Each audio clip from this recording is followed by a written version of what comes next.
Now there's a standard rating system that they use for sleeping bags, and it just gives you a temperature rating. So this bag is good to X, right? So you could have a minus 12 degrees Celsius sleeping bag or a plus 5 degrees Celsius sleeping bag. This particular bag that I have right here is a minus 7.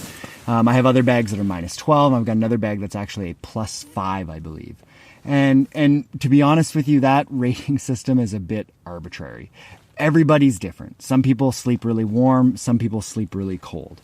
I have been cold in all of my sleeping bags in the summer, in the winter. I've also been warm in all of my sleeping bags in the summer and in the winter. It really just depends on the air temperature, as well as how much you ate as well. That's a big factor in this, is if you eat lots and lots of food before you go to bed, you're going to do a lot better job of staying warm. If you perhaps don't eat as much food, or you're sick, or you're under the weather, that's all going to have effect on you. So don't look at that rating system as being exact. It's probably the most subjective rating system that you're going to get as far as outdoor gear.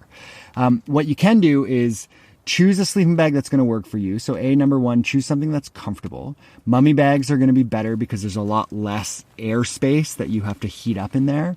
But if you're claustrophobic or you're a bigger, wider person, then a mummy bag might not be right for you. So you can kind of get like a hybrid slash mummy bag that's actually a little bit wider than a regular mummy bag. You can get sleeping bags that are wide sleeping bags.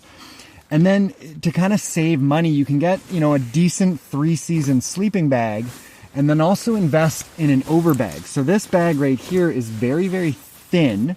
It's a synthetic bag, so it's not down, packs up really small.